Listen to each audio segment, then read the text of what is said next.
کیا مولا حسین کو نہیں یہ ٹیکنیکل تھا کہ جان بچانی چاہیے، یہ بھی فرض ہے؟ یہاں پہ تو جان، مال، اولاد، بچے، کئی لوگوں نے مشورے بھی دیے ہیں، لیکن بھائی وہ اسماعیل والا دمبا، وہ ابراہیم والا دمبا، ٹھیک ہے، کچھ راز اللہ کے ہیں، کچھ راز نانا اور نواسے کے ہیں، کوئی وعدے لیے ہوئے ہیں انہوں نے، ٹھیک ہے۔ اب آپ میں سے جس نے تو آج کل کے دور میں اپنے دفتر میں صحیح اور غلط پہ سٹینڈ لیا ہے، جینون، اپنے گھر میں، اپنی فیملی میں ٹوٹل غلط ہوتے ہوئے کسی چیز پہ آپ ڈٹ گئے ہیں، چاہے آپ کمزور تھے، آپ چھوٹے تھے، یا جو بھی تھے، آپ کی جاب چلے گئی، یا آپ کو گھر سے نکال دیا گیا، یا کمپنی بدر کر دیا گیا، یا فیملی بدر کر دیا گیا، انہیں تو سمجھ آ سکتی ہے تھوڑی بہت کہ حسین کیا کہہ رہے تھے یا حسین کہاں ڈٹے ہوئے تھے۔ جنہوں نے ساری زندگی یہ حرکت نہیں کی،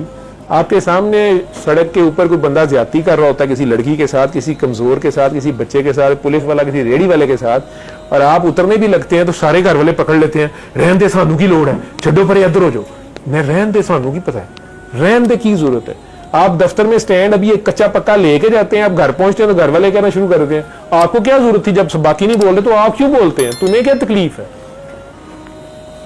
کولیگز آپ کے آفس والے کہنے شروع کر دیتے ہیں یار ایک تو تیری سمجھ نہیں آتی، یار ریڑھی والے کا سموسا چکیا جائے تو پہلے پوکن ڈیا انہیں، ریڑھی والا بھاویں آپ کچھ نہ کہہ رہے ہوگے کوئی نہیں بھائی جان لے لو، تینوں کی تکلیف ہے، تینوں کی ضرورت تھی۔ ان لوگوں کو حسینیت یا ان لوگوں کو کربلا نہیں سمجھ آ سکتی، نہ سمجھانے کا فائدہ ہے نہ بتانے کا فائدہ ہے، ٹھیک ہے۔ ان میں سے کچھ کلیپنگ کریں گے، واہ جی واہ یار تو ڈٹ گیا، تو چھا گیا یار، مینوں بھی میری بھی پروموشن نہیں کر رہا، کل میرے نال بھی چلی، ایتھے نہ ہیرو بنو، اینڈ ٹائم تے غائب ہو جائیں گے جی تسی انہاں واسطے سٹینڈ لو گے، ٹھیک ہے، جس نے لینا تھا لے لیا، یہ اینڈ ٹائم پہ باس کو کہہ دیں گے میں تو نہیں کہہ رہا تھا، وہ یہی مجھے ساتھ لائے تھے کہ آؤ میں تمہاری بھی بات کرتا ہوں، بعد میں آپ کو پتا چلے گا آپ نکل گئے ہیں، وہی پروموشن ہو گئی تو اڈی سیٹ پہ وہ آ گیا۔ ان کو آپ حسینیت سمجھائیں گے؟ میں نے کہا نا کہ وہ اگر سمجھ آنی تھی وہ کسی عالم سے، کسی شیعہ سنی وہابی اہل حدیث کسی مجلس سے سنے بغیر نیلسن منڈیلا کو سمجھ کہ نہیں تھی، اور اس نے وہ کیا نا کام پریکٹیکلی۔ اور آپ ساروں کو میں نے پوچھا ہے کہ اگر ایک طرف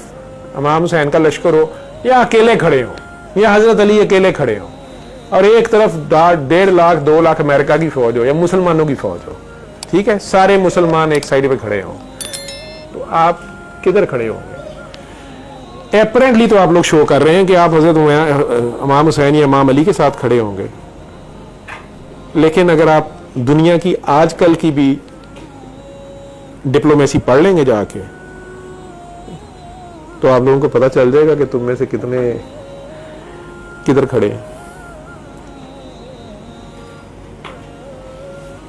بھینس آج بھی بھائی اسی کی ہے جس کی لاٹھی ہے،